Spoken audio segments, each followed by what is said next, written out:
Olá a todos!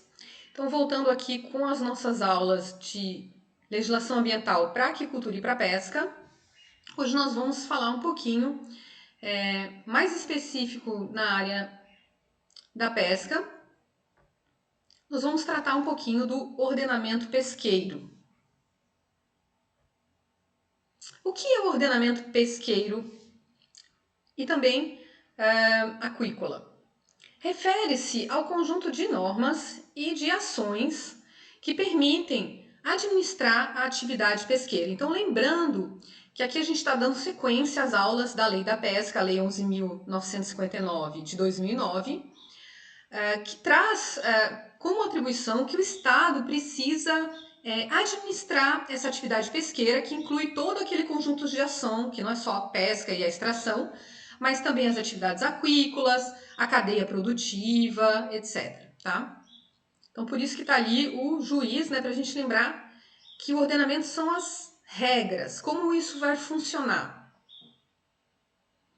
Então, compete ao poder público, conciliando o equilíbrio entre o princípio da sustentabilidade dos recursos pesqueiros e a obtenção de melhores resultados econômicos e sociais, calculando, autorizando e estabelecendo políticas e diretrizes, né? Então, esse ordenamento, ele é exatamente essa visão que eu sempre falo para os alunos fazerem essa analogia da balança, né? Onde a gente tem dois pesos ali, que a gente quer conciliar a sustentabilidade, então que aquele recurso se perpetue ao longo das gerações, mas também a gente quer os resultados econômicos decorrente do uso desses recursos, né? Então, quando a gente tem um uso sustentável, a gente tem um uso que proporciona os melhores resultados econômicos e sociais a longo prazo.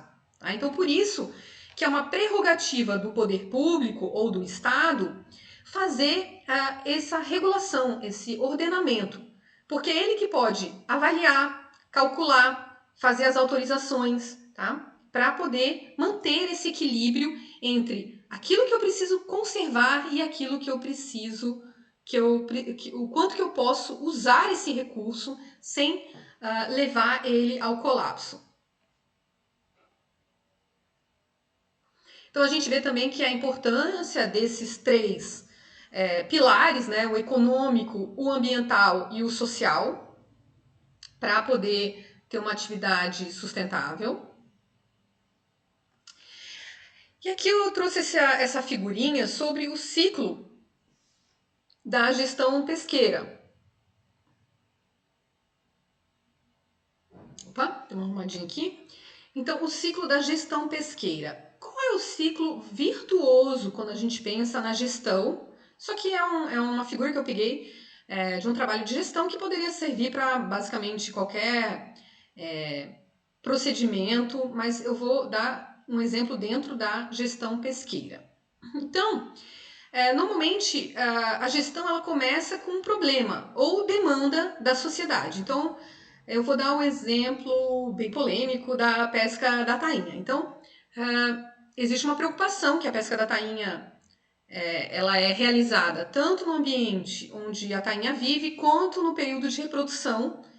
E aí uma pesca descontrolada poderia levar esse recurso ao colapso, causando prejuízos sociais e econômicos para diversas pessoas, empresas, etc. Então a gente tem um problema e aí a gente vai fazer um planejamento, a gente vai coletar informações, a gente vai levantar dados, a gente vai fazer estudos sobre a espécie, a reprodução, o caminho que ela migra, né? Então você vai fazer uma série de estudos para compreender essa espécie e aí você vai fazer um planejamento, né? Através de um programa que no caso existe, que é o plano de gestão da tainha.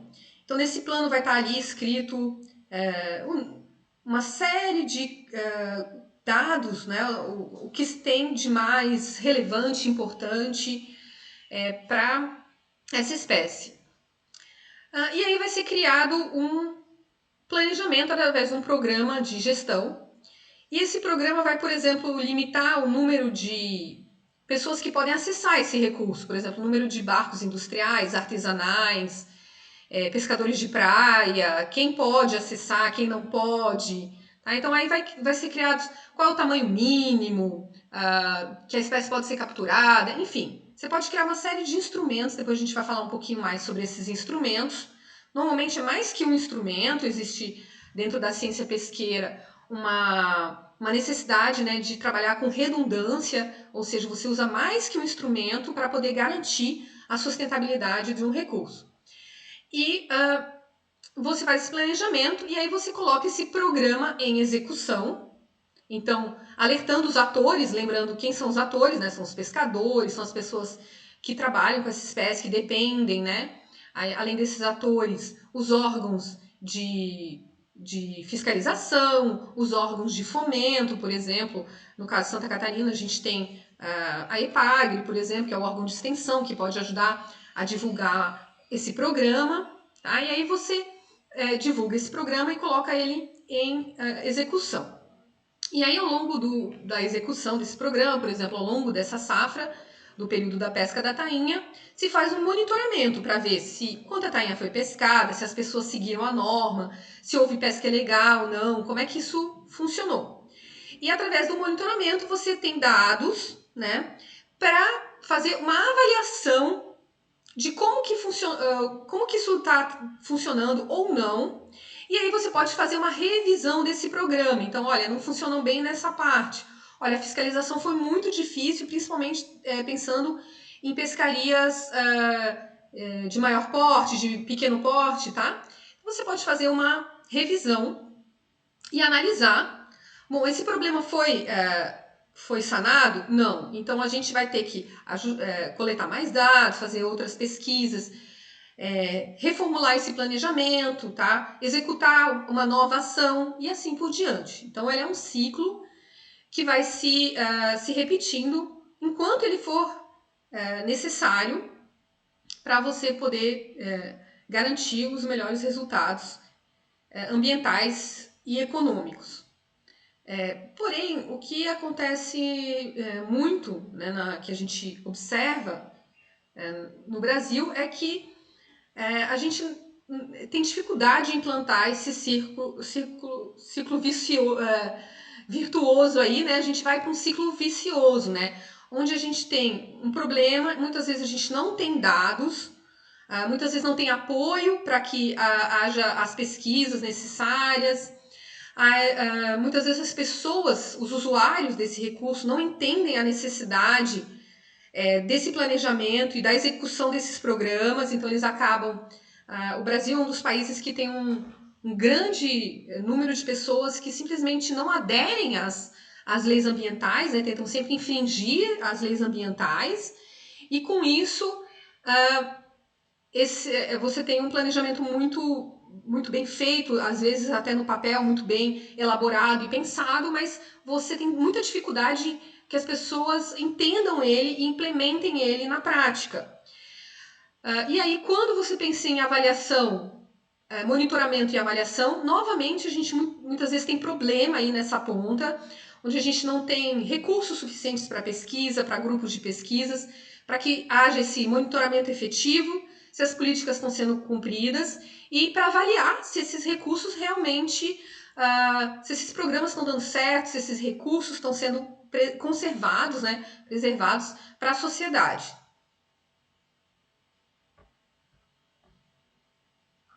Agora eu vou falar um pouquinho mais dos instrumentos de ordenamento. Então, um primeiro instrumento de ordenamento, e muito conhecido pela maioria das pessoas, são os regimes de acesso. Então, o que é um regime de acesso? Eu defino quem pode acessar e quem não pode acessar aquele recurso. Então, por exemplo, vou dar um exemplo assim, existe uma área, vou dar um exemplo dentro da aquicultura, que todas as pessoas iam lá e botavam uma baía ali, iam lá, quero cultivar mexilhão. Então eu vou lá e ponho uma linha de mexilhão. E vão ocupando aquela baía ao longo de anos. De repente, vem um órgão e fala assim, não, peraí, vocês estão com uma ocupação completamente descontrolada. tomando conta da baía inteira. Agora não tem mais canal de navegação, não tem mais espaço de circulação, está dando problema para outros usuários, como pescadores, então a gente vai limitar esse regime de acesso. Só vão poder acessar essas áreas que a gente vai determinar aqui, pessoas que já moram, né, isso eu vou dar um exemplo, é real, quando foi feito o licenciamento das áreas de aquicultura em Santa Catarina. Então, tinha um critério social, então só vão poder acessar essas áreas quem residia naquele município há tantos anos, quem já era aquicultor ou pescador, quem já tinha participado, né, de cursos, de treinamentos dentro dessa área, tá? Então isso é um regime de acesso. Outro regime de acesso muito comum para a pesca é a licença de pesca. Então, só pode pescar anchova quem tem licença para anchova. Só pode pescar sardinha quem tem licença para sardinha. Se eu não tenho licença para sardinha ou para camarão, eu não posso pescar camarão. Eu vou estar pescando de uma forma ilegal. Depois, no segundo tópico, a captura total permissível. Então, você pode, dentro da ciência pesqueira, existem cientistas, pessoas especializadas dentro dessa área, que fazem análises, modelagens de dados, tá? E conseguem avaliar, dentro daquele estoque pesqueiro, o quanto de captura é sustentável eu retirar, né? Lembrando daquele exemplo lá que o estoque é como se fosse um bolo de aniversário, quanto que eu posso tirar de fatia desse bolo, considerando que eu tenho tantas embarcações, 100 embarcações, por exemplo, que pescam esse bolo, que ele consiga se renovar ao longo do tempo. Então, isso é a captura total permissível, tá? Existem algumas formas que alguns países é muito comum, na União Europeia, por exemplo, cota de captura, que pode ser uma cota total desse recurso. Então, algumas pessoas já viram também aquele vídeo lá do caranguejo do Alasca, que as pessoas vão pescar lá no Mar do Norte. Então, esse é um exemplo de cota de captura total, onde você sabe que todas aquelas embarcações elas têm um período para capturar no máximo tantas toneladas. Capturou essas tantas toneladas, uma, por exemplo, capturou 10, a outra capturou 1, não interessa. Acabou a cota, todo mundo volta para o porto. Pode ser também por captura individual. Então, cada embarcação, pelo tipo, tamanho, ela tem uma cota de captura anual, onde ela pode capturar tantas toneladas dessa espécie. Pode ser também assim, tá? Um outro ponto muito importante, que é esse esforço de pesca sustentável. O que é um esforço de pesca? É o quanto, né, se vocês lembrarem também lá daquela aula que eu falo um pouquinho sobre essa questão de captura, de esforço, né, dentro do meu estoque pesqueiro, que a analogia do bolo, é o quanto eu consigo ir lá e abocanhar, morder, né, retirar. Então esse é o esforço, né? E esse esforço ele pode ser medido em quantidades de barco, em tamanhos de rede, quilômetros de rede, por exemplo, se eu pensar num recurso como a curvina, por exemplo, quantidade de horas de arrasto, também posso pensar como uma medida de esforço, tá? Então, dentro da ciência pesqueira é possível calcular esse esforço e traduzir de uma maneira mais fácil para a compreensão do público através, por exemplo, de número máximo de embarcação. Outro instrumento importante é o período de defesa. Então, é aquele período em que eu vou fechar a pesca daquele recurso, proibir a captura daquele recurso por algum objetivo de preservação daquela espécie. Então, eu tenho dois grandes períodos de defesa, são os dois mais comuns. Um que todo mundo conhece, que é o período de defesa na época de reprodução, tá? Que é a reprodução. Então, por exemplo, o peixe está migrando para reproduzir, está subindo o rio para reproduzir. Piracema, período de reprodução, onde a pesca fica fechada. O outro, e um pouco mais desconhecido, é o período de defesa para o recrutamento. O que é o recrutamento? Se a gente for pensar, o que é um recruta? Eu gosto de fazer também essa analogia. Recruta é o soldado, né, que está sendo recrutado no exército para servir, certo? Então, qual a idade que a gente está recrutando? a gente recruta com 18 anos. Então ele é jovem, muitas vezes com 18 anos, acontece, né? A gente sabe que sim, mas muitas vezes com 18 anos você não teve filhos ainda, tá? Então qual que é o objetivo desse período de defeso no recrutamento? É permitir que uma determinada espécie migre também ou atinja o ambiente onde vive o estoque adulto e lá ele tem a chance de contribuir com sua prole para a preservação daquela espécie, ou seja, de reproduzir.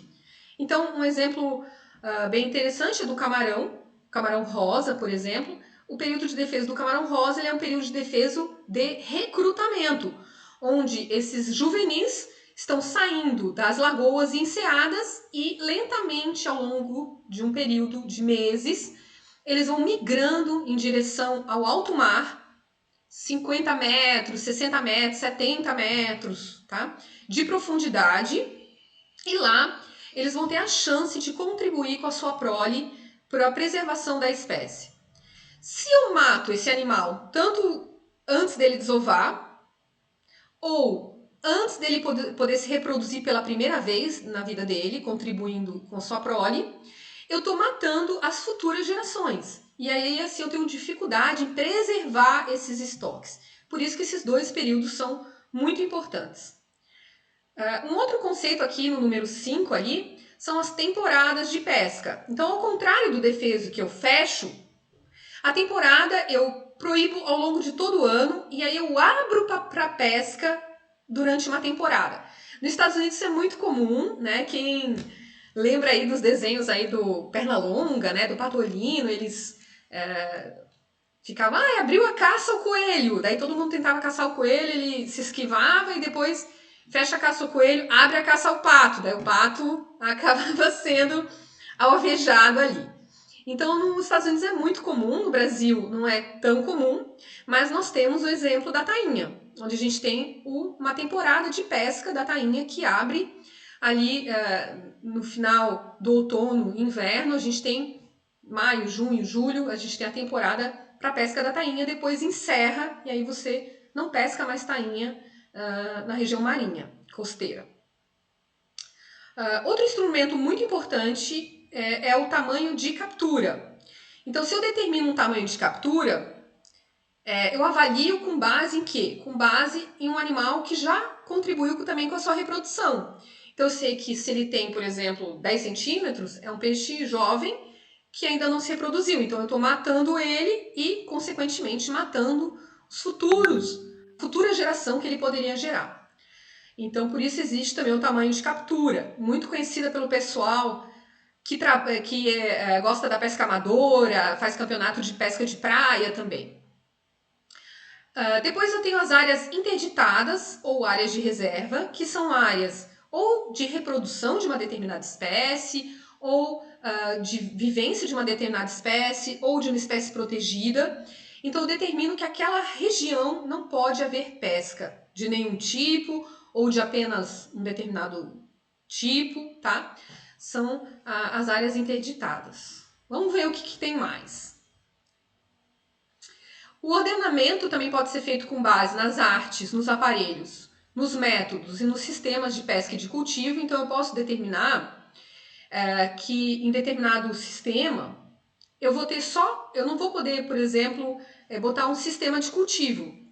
Por exemplo, eu não posso, hoje em dia o órgão ambiental não permite mais a construção de cultivo de moluscos com base naquelas estaca fixa, né, que a gente é muito comum em Santa Catarina, a gente vê ainda no norte da ilha, sul da ilha, palhoça, tá? Isso não é mais permitido. Hoje, se você quiser implantar um cultivo de moluscos, você tem que trabalhar com long lines, né, com sistemas com boias flutuantes que por uma questão ambiental, que é mais fácil se um dia você não quiser mais praticar aquela atividade, você vai lá e retira da água, o que é muito mais difícil fazer com estruturas fixas, por exemplo. Ou então eu posso determinar que por exemplo, que aquela espécie só vai ser capturada com um tipo de rede, né? Eu vou dar um exemplo daqui a pouco, um tipo de rede, e aí eu vou determinar o tamanho dessa rede, como vai ser essa rede, tá? No 9 ali entra um outro conceito muito importante e bastante complexo de ser avaliado, que é a capacidade de suporte de um ambiente. Então eu posso dar vários exemplos para aquicultura ou para pesca, mas eu vou dar para aquicultura, é bem fácil a gente entender. Então naquele exemplo que eu dei, que eu tinha uma enseada e aí eu tenho várias pessoas colocando cultivos de moluscos. À medida que eu tenho uma grande densidade de cultivos ali, eu tenho uma diminuição do fluxo de água, da circulação. Esses animais, eles têm excrementos, né, as pseudofezes, que vão parar no fundo marinho. Então, quanto eu consigo colocar de cultivos de molusco sem impactar esse ambiente que é aquela enseada? Porque naquela enseada não são só esses animais que estão ali. Tem uma série de peixes que dependem dela, animais de fundo, todobentos, né? Pequenos organismos, microcrustáceos, pequenos vermes marinhos, que são muito importantes para a ecologia local. E se eu tenho, por exemplo, um grande nível, uma grande quantidade de fezes depositadas em um determinado lugar, alguns tipos de organismos não conseguem sobreviver a esse ambiente. Então, você vai ter uma seleção artificial para ter alguns tipos de organismos que são aqueles que resistem àquela condição, tá? Então, hoje existem diversos programas aí de modelagem, onde os pesquisadores colocam equipamentos para medir correntes, medir ventos, medir a circulação desse local e avaliar qual seria a capacidade de suporte, tá? É uma área de estudo bastante nova, poderíamos dizer assim, em que ainda é pouco aplicada, mas é muito interessante, tá? As necessárias ações de monitoramento, controle e fiscalização da atividade ali no 10. Então, uma parte importante do ordenamento, como a gente falou, daquele ciclo lá da gestão, é que haja monitoramento, controle e fiscalização para ver se essas normas estão sendo cumpridas, se elas estão sendo eficientes. E por último, a proteção de indivíduos em processo de reprodução ou recomposição de estoques. A gente já falou um pouquinho. No parágrafo 1º, então, a gente tem que o ordenamento pesqueiro deve considerar as peculiaridades e as necessidades dos pescadores artesanais de subsistência e da aquicultura familiar, visando a garantir sua permanência em sua comunidade. Então, esse parágrafo é muito importante, principalmente para o pessoal aí do setor familiar, artesanal, em que, além da pesca, ela teve um olhar especial para as famílias, as pessoas que dependem da pesca, da aquicultura como uma forma de subsistência, tá? E principal fonte de renda. Então você não pode criar uma medida que simplesmente acabe com a pesca artesanal. Tá? Você tem que sempre analisar como fazer isso, garantindo a permanência dessas pessoas. Isso é muito importante. Foi um grande avanço aí na legislação brasileira. No segundo parágrafo, compete ao Estado e ao Distrito Federal, e ao Distrito Federal, o ordenamento da pesca nas águas continentais de suas respectivas jurisdições, observada a legislação aplicada, podendo o exercício da atividade ser restrita a uma determinada bacia hidrográfica. Então, no caso de um ordenamento da pesca para águas continentais de um rio, por exemplo, vou dar um exemplo aqui na nossa região, a gente tem o rio Itajaí. O rio Itajaí, ele não é um rio que cruza divisas entre estados, nem com outro país, então compete ali ao estado de Santa Catarina fazer a regulação e ordenamento da pesca nesse rio. Tá? Agora, um rio Paraguai, por exemplo, que cruza, que faz divisa com outros países. Aí, nesse caso, não compete ao Estado, compete ao Poder Público Federal fazer esse ordenamento. Alguns termos importantes aí para finalizar a nossa aula. Espécie-alvo é a espécie que é o alvo, ou seja, o foco dessa pescaria. Então, se eu tenho uma pescaria de arrasto duplo artesanal, o foco dessa pescaria é o camarão sete barbas. eu posso capturar diversas outras espécies, 20, 30, 50 espécies, tá? Porém, o foco dessa pescaria é o camarão, por exemplo, tá? Ou o foco da minha pescaria é a anchova, ou o foco da minha pescaria é a corvina. Captura incidental são outras espécies que também são capturadas junto da minha espécie alvo, porém, nesse caso, é aquela parte que eu ainda aproveito, são as espécies aproveitadas. E já o bycatch, ou captura incidental indesejada, é aquela parte da captura que eu não tem rendimento econômico. Então, essa captura é descartada. Eu vou dar um exemplo assim, na captura de arrasto é muito comum você ver anêmonas, estrelas do mar, caramujos, que não têm valor econômico. Então elas são descartadas no mar. Algumas espécies de peixe, até uma espécie que de repente poderia ser aproveitada, mas ela veio com um porte muito pequeno, então não vou aproveitar. Então é o bycatch, é aquilo que é descartado, que gera um grande desperdício aí em todos os oceanos, né? Se a gente considerar uma grande perda que a gente tem no setor pesqueiro, um grande impacto dele é justamente o bycatch. Sobrepesca é quando se fala que é a pesca que extrapolou o limite sustentável para aquela espécie ou para aquele ambiente. Tá? Então, eu entro numa condição de sobrepesca. Pesca ilegal é aquela que não está licenciada, então se eu não tenho licença, eu estou pescando ilegal. Mas além da pesca ilegal, eu posso ter a pesca não reportada, que eu pesco, mas eu simplesmente não falo para ninguém que eu pesquei aquilo. Isso não entra em nenhum dado, nenhum monitoramento, nada. Então, ninguém sabe o que está sendo capturado, porque não existe esse dado. E não regulamentada. Então, diversas pescarias não são regulamentadas. Então, o exemplo que eu dei, uma espécie muito importante que vem na captura do camarão, que é a pescadinha, que é muito usada aí em bares, restaurantes, né, para fazer isca de peixe, por exemplo, ela não é regulamentada, não existe nenhum plano de gestão específico para pescadinha. Então, existe muita pesca que não é regulamentada. A maioria não é regulamentada. Uma minoria, que são algumas espécies aí que eu citei, anchova, tainha, curvina, camarão, que são a pesca regulamentada. Práticas de pesca destrutivas, então sempre a pesca terá um impacto, porém existem algumas que são destrutivas, que são proibidas no Brasil, por exemplo, como a pesca com explosivos, que acontece em países da África, por exemplo, onde você pega uma dinamite, joga aquilo dentro da água, explode e vem um monte de peixe boiando pela explosão. Tá? O plano de gestão, então, é um instrumento que compõe as diversas medidas para gestão de uma espécie ou de um ambiente. E os subsídios, que são recursos injetados dentro da cadeia, principalmente da pesca. Então, por exemplo, eu tenho o subsídio do óleo diesel, então isso para a pesca, mas também para caminhoneiros, etc. Então, esse subsídio ele faz com que essa pescaria ela se torne mais barata, né? Seria muito mais caro se ele não tivesse subsídio, por exemplo, e que faz com que muitas pessoas continuem pescando, muitas vezes além da capacidade daquele recurso, porque a gente cria uma espécie de situação artificial, né? Então, aquela pescaria não seria mais viável, porque seria muito caro, muito custo de combustível, de energia para fabricar o gelo, etc.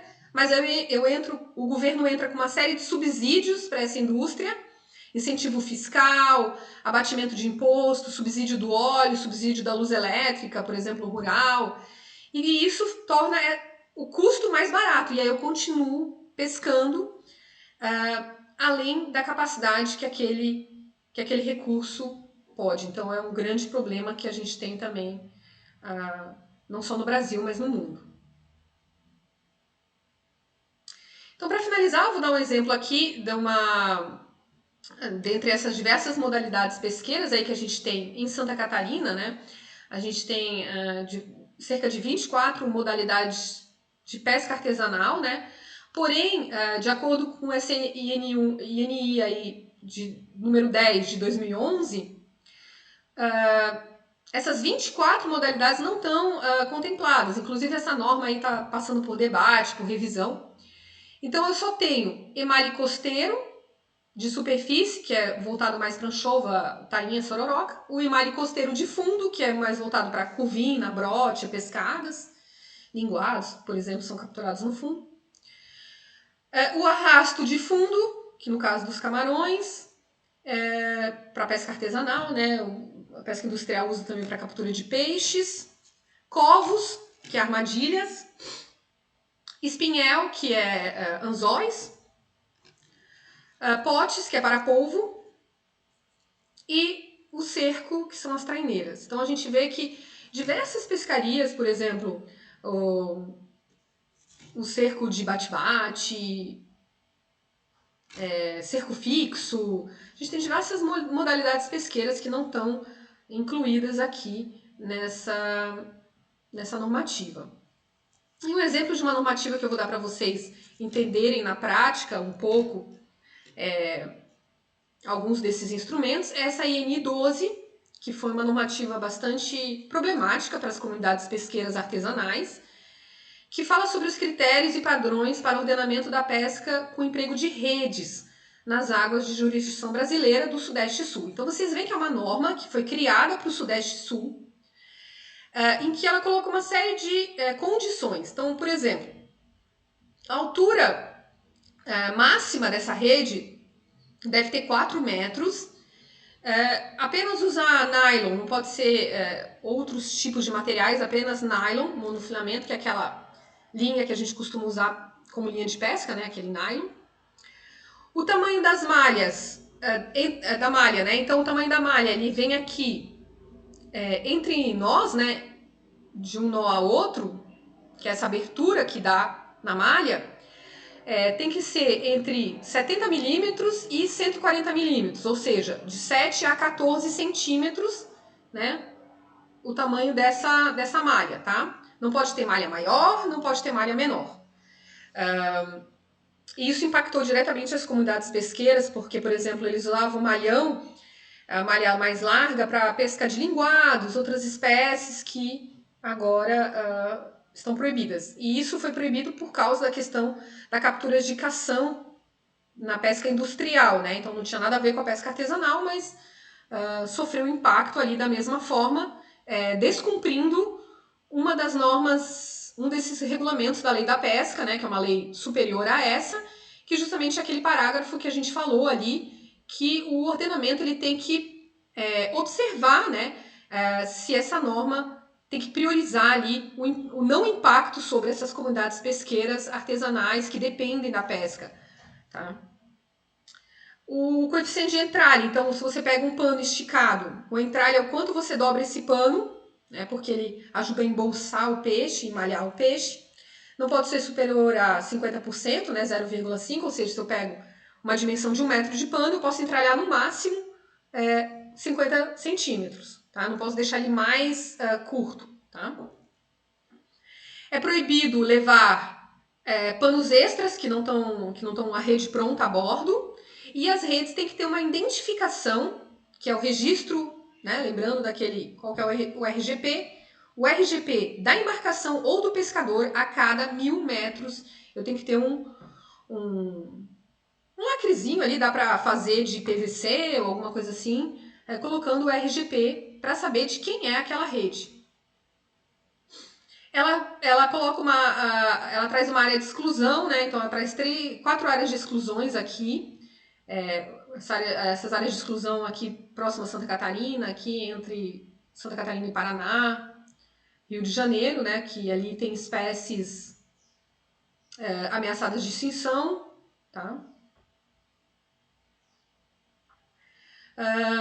Não é permitido, depois dessa norma, a construção de novas embarcações, então novas embarcações não terão licença de pesca, a não ser que forem menores que 8 metros, menores que 2 ABs, né, 2 de arqueação bruta, e com motores inferiores a 18 HP. Então, embarcações bem pequenas, porte artesanal. Acima disso, essas embarcações não terão mais licenças. Então, quem estava construindo ou construiu ou comprou uma embarcação sem licença após 2012 não consegue mais se regularizar. Tá? Então, esse foi o exemplo que eu trouxe hoje para vocês. Né? Essa norma fala muitas outras coisas, mas vocês terem uma noção de como é que funciona aí essa norma de pesca. Grande abraço e até nossa próxima aula.